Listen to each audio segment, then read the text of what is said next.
Exercise 6.1 class 9 new NCERT. Diagram check करो इसका। Point P, point Q, point are,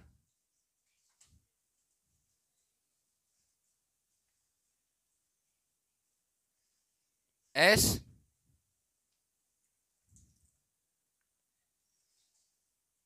यहां पर एंगल बना 90 डिग्री। ठीक है। क्वेश्चन नंबर 5 जो गिवन है क्वेश्चन में, रीड करके देख लो, फिर जो प्रूव करना है उसको आराम से डायग्राम में देखने के बाद प्रूव करना है।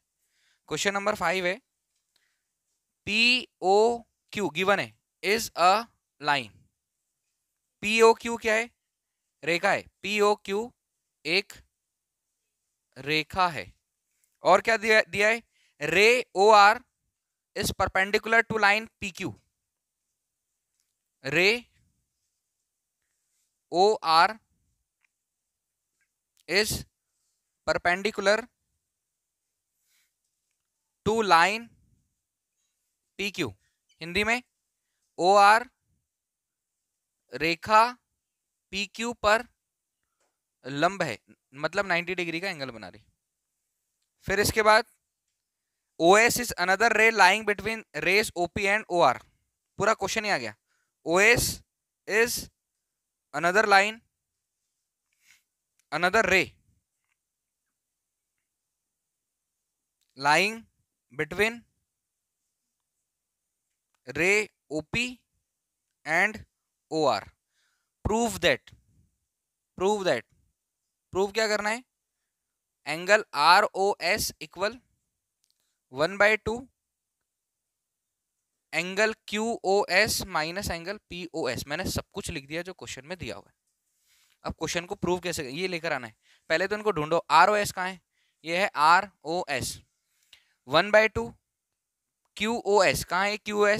QOS माइनस POS ये POS है। अब एक और चीज सुनो, एक और डायग्राम बना रहा हूं इसी से रिलेटेड। ये एंगल है, यहां पर उसने बोला है कि PQ लाइन है, POQ लाइन है। लाइन मतलब रेखा है, मतलब ये कितने डिग्री का एंगल बन रहा है? 180। लाइन पर एंगल कितने डिग्री का बनता है? 180। ऊपर से बोला है कि ray OR is perpendicular to line PQ। Ray OR, ये जो OR है ये परपेंडिकुलर है। परपेंडिकुलर का मतलब होता है 90 डिग्री का एंगल बनाना। लंब है मतलब 90 डिग्री का कोण बनाना। तो इधर साइड कितने डिग्री का एंगल बन रहा? 90। और इधर भी कितने डिग्री का एंगल बन रहा? तो इस हिसाब से एंगल QOR किसके इक्वल है? QOR इक्वल है एंगल POR के। अब स्पेशली इस क्वेश्चन में मैं बताता हूं कि आप इसको इधर ट्रांसफर करो, जो प्रूव कर रहे हैं ना उससे इसको इधर ट्रांसफर करोगे तो 2ROS आया equal angle QOS minus angle POS। और इस 2ROS को आप लिख सकते हो ROS plus ROS equal angle QOS minus angle POS। अब इसको देखने के बाद एक चीज समझ में आ रही है कि आप ROS को दो तरीके से निकालो। इसको देखने के बाद ROS को दो तरीके से निकालो। निकाल सकते हो? बिल्कुल निकाल सकते हो। ध्यान से देखना। किसको? ROS, ये वाला जो एंगल है इसको दो तरीके से फाइंड करो। कैसे फाइंड करोगे?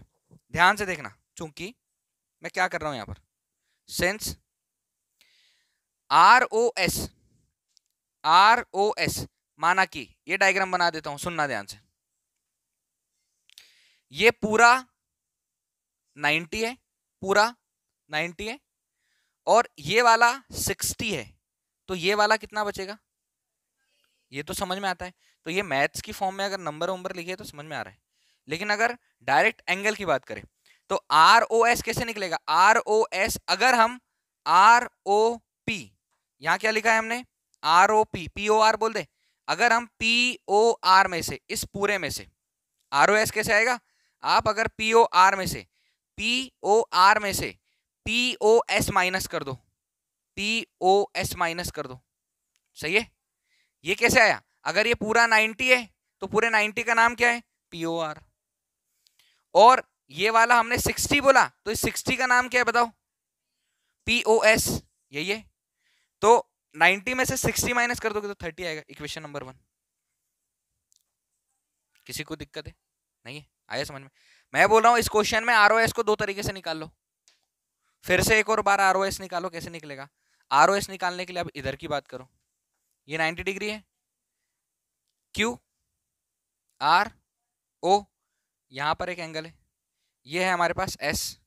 अब आर ओ एस को फिर से कैसे निकालोगे?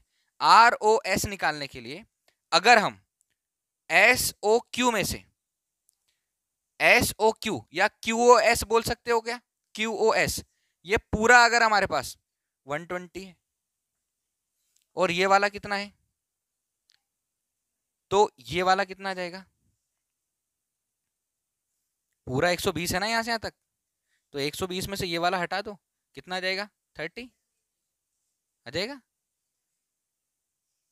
अरे भाई ये पूरा 120 है, पूरा 120 है, ऑब्ट्यूस एंगल मोर देन 90, और ये वाला ऑलरेडी 90 है क्योंकि सीधा सीधा है, तो बचा वाला कितना? 30। मैं मानकर बता रहा हूं क्योंकि वैल्यू लिखनी ऐसी है। अब आर ओ एस निकालना है फिर से, आर ओ एस, तो इसकी जगह पर हम लिख सकते हैं क्या? Q O S angle, Q O S minus कौन सा एंगल? Q O R. क्या? क्यू ओ आर, कौन सा? क्यू ओ आर, तो minus angle Q O R. Equation number 2। कोई डाउट? ये मैंने दोनों इक्वेशन लाई जो। अब हम क्या करेंगे, इक्वेशन 1 प्लस इक्वेशन 2, एलएचएस को एलएचएस से ऐड कर दो, आरएचएस को आरएचएस से। बहुत हिसाब से देखना पड़ेगा लाइंस और एंगल के क्वेश्चन, क्योंकि पूरा लिखना पड़ता है, Q O S, P O S, R O S, पूरा पूरा लिखना पड़ रहा है। इसमें एंगल ये है, इसमें भी एंगल ये है, इसमें भी एंगल ये है, ओ है। तीनों तरीके से किसकी बात कर रहे हैं? ओ की बात कर रहे हैं।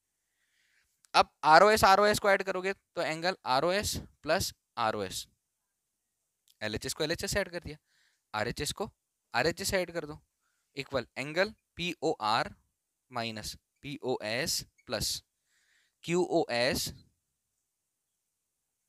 Minus Q O R. कोई डाउट है? एलएचएस को एलएचएस से, आरएचएस को आरएचएस से। एक बात बताओ, मैं पहले लिख चुका हूं, क्यू ओ आर किसके इक्वल है? P O R. Q O R किसके इक्वल है? तो क्यू ओ आर की जगह पर पी ओ आर लिख सकते हैं क्या? Q O R P O R, ये भी 90, ये भी 90, दोनों 90 है। तो जहां क्यू ओ आर लिखा हो वहां पी ओ आर लिख सकते हैं, जहां पी ओ आर लिखा है वहां पर क्यू ओ आर लिख सकते हैं। Minus P O S plus Q O S, minus इसको लिखा रहने दो क्यू ओ आर। कहां से आया? यहां से आया। इसको लगे तो आप यहां लिख दो, angle Q O R equal angle P O R. समझ आया? देखो क्यू ओ आर प्लस का, क्यू ओ आर माइनस का, आर ओ एस कितना? 2 angle R O S equal, इसको आगे लिख दो, angle Q O S minus angle P O S. समझ आया?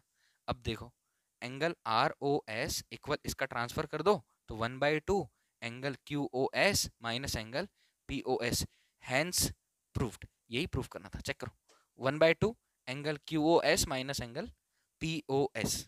समझ आया? कंफर्म? एक बार लिखो, इसके बाद में फिर से लिखने के बाद फिर से समझाता हूँ। क्वेश्चन नंबर 6,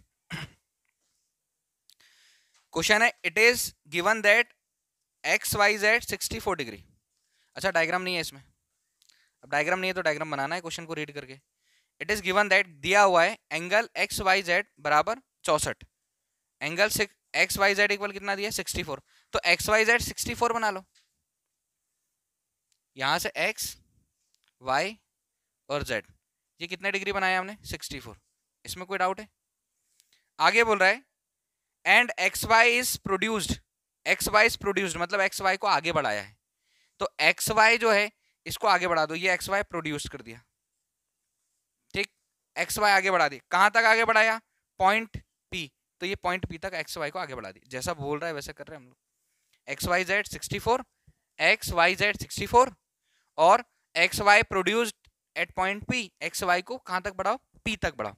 आगे draw a figure from the given information, इस इंफॉर्मेशन के हिसाब से डायग्राम बनाओ। बना लिया।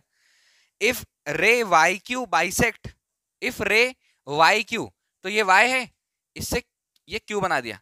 If ray Y Q bisect, किसको बाइसेक्ट कर रहा है?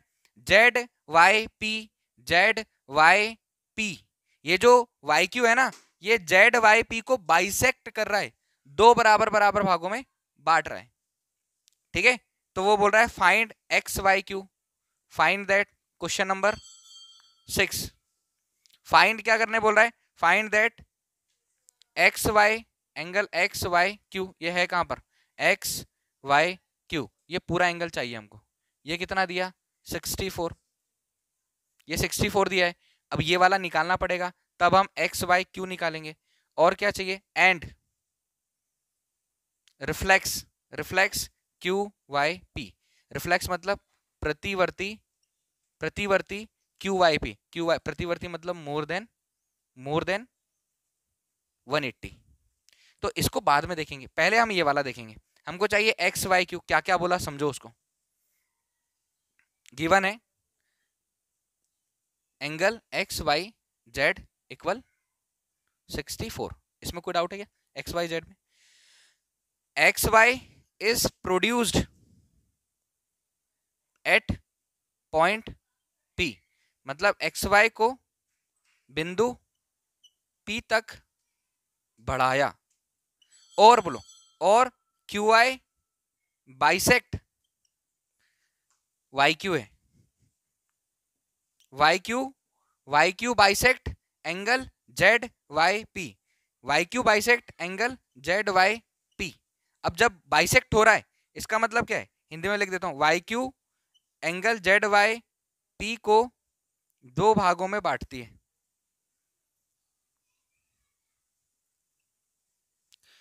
अब जेड वाई पी को ये दो भागों में बांटती है, माना कि ये पूरा 100 है, तो ये वाला कितना 50 और ये वाला कितना 50, दो बराबर भागों में बांटने का मतलब ये हुआ। बट पता नहीं 100 है कि नहीं, तो हम उसको ऐसा लिख सकते, Q Y P equal Z Y Q, Z Y Q. उसने क्या बोला था, एक्स वाई क्यू रिफ्लेक्स है, एक्स वाई को प्रोड्यूस्ड किया है कहां तक, पी तक, तो एक्स वाई को सीधा सीधा बढ़ाया है पी तक, मतलब ये पूरा क्या है, लाइन। समझ आया भाई, एक्स वाई जेड एंगल बनाया और एक्स वाई लाइन को आगे तक बढ़ाया, मतलब ये वाला एंगल कौन सा वाला, ये पूरा, ये कितना है 180 डिग्री, 180 डिग्री। हम क्या लिख सकते हैं, चूंकि since angle X Y Z plus कौन सा एंगल बना था, जेड वाई पी इक्वल कितना 180। फिर से देखिए मैं क्या बोल रहा हूं, मैं बोल रहा हूं एक्स वाई जेड और जेड वाई पी, बीच का छोड़ दिया थोड़ी देर के लिए, ये पूरा कितना 180। कौन सा pair angle, linear pair angle, linear pair angle, linear pair angle मतलब रैखिक युग्मों के कोण, रैखिक युग्मों के कोण, और रैखिक युग्मों के कोणों का योग कितना होता है 180। एंगल एक्स वाई जेड कितना दिया है 64 plus angle Z Y P equal कितना 180। हमको क्या मिल जाएगा यहाँ पर, जेड वाई पी 180 माइनस 64, 180 में से 64 जाएगा, कितना बचेगा, 180 में से 64 जाएगा, कितना बचेगा 6, 7 में से 6 जाएगा 1, और ये कितना 116। अब सुनो ध्यान से, फिर से क्वेश्चन में फिर से रिपीट कर रहा हूं, एंगल एक्स वाई जेड दिया था 64, एक्स वाई को बढ़ाया पी तक, और वाई क्यू इसको इंटरसेक्ट कर रहा है, बाइसेक्ट कर रहा है, इंटरसेक्ट नहीं बाइसेक्ट कर रहा है, दो भागों में बराबर बराबर भागों में बांट रहा है। तो अब यहां पर एंगल कौन सा बन गया था, Z Y P, Z Y P हमने कितना लाया, समझ आया, मतलब Y Q Z Y P को दो भागों में बांट रहा है, उसने बोला है Y Q Z Y P को दो भागों में बांट रहा है, और जेड वाई पी हमने फाइंड कर लिया, जेड वाई पी कितना आ गया 116। तब ये वाला कौन कितना आ जाएगा, क्यू वाई जेड और क्यू वाई पी, ये दोनों इसके आधे आधे हो जाएंगे। देन यहां लिख देता हूं, यहां पर लिख रहा हूं, क्या लिख रहा हूं, ये जो लिखा है ना, Y Q bisect angle Z Y P, Y Q angle Z Y P को समद्विभाजित करता है, समद्विभाजित करता है। अब जब समद्विभाजित करता है तो हमारे पास एक आधा एंगल आ जाएगा, ये वाला आधा angle, angle Z Y Q equal 1/2 angle Z Y Y P. ये स्टेटमेंट कहां से आया? इसमें अगर आप जेड वाई पी को आधा कर दोगे तो ये वाला एंगल और ये वाला एंगल दोनों आ जाएंगे आधे आधे, बराबर है, क्योंकि एक कोई निकालना है। तो अब angle Z Y Q equal 1/2 into 116 divide कर दो, 2 पंचे 10, 2 आठी 16, angle Z Y Q equal कितना आया? 58। इसमें कोई डाउट? हमको चाहिए कौन सा? हमको ये वाला चाहिए। हमने ये अब भी निकाला 58, ये वाला कितना? ये अब भी 58 निकाला, और ये वाला भी कितना? 58, दो बराबर हो गए। ये भी 58, ये भी 58, ये 64, पूरे को ऐड कर लेना 180 आएगा, लीनियर पेयर एंगल। हमको चाहिए क्या? हमको चाहिए X Y Q, X Y Q, यही चाहिए। तो एक्स वाई क्यू किसके इक्वल होगा? X Y Q equal X Y Z plus Z Y Q, Z Y Q. X Y Z कितना? 64, और X Y Z Y Q, X Y Z 64, Z Y Q 58, दोनों को add कर दो, 8 और 4 12 के, तो हासिल का 1, 6 5 11 और 1 12, 122 डिग्री। समझ आया? ये पहला एंगल आया, कौन सा? X Y Q. दूसरा चाहिए, अब इनको मिटा देता हूं तो दूसरा समझ में आ जाएगा। आई थिंक इतना समझ में आया होगा।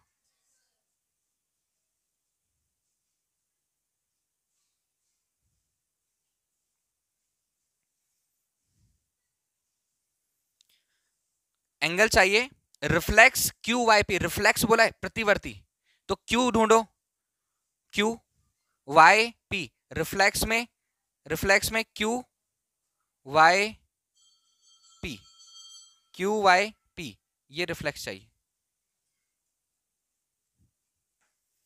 ठीक, ये वाला कितना बचा? सिर्फ 58, और अगर मैं इतना और घुमा देता तो पूरा कितना हो जाता? 360 हो जाता, और हमको रिफ्लेक्स चाहिए। तो देखो, चूंकि फिर से angle Q Y P, Q Y P plus P Y Q, P Y Q equal कितना होगा? 360, और इसको मैं बोल सकता हूं पी वाई क्यू, क्योंकि क्योंकि वाई क्यू जो है, ये जो वाई क्यू है, इसने जेड वाई पी को दो बराबर भागों में बांटा, तो एक भाग ये, दूसरा भाग ये, इसका नाम क्यू वाई पी, यहां पर हमने लिखा है क्यू वाई पी, आगे पीछे लिखा है। अब ये चाहिए reflex Q Y P plus, इसकी जगह पर हम कितना लिखेंगे? 58 इक्वल कितना? 360। तो reflex Q Y P equal 360 minus 58, तो रिफ्लेक्स क्यू वाई पी, बताओ 360 में से 58 जाएगा, कितना बचेगा? 302 डिग्री। आंसर चेक करें।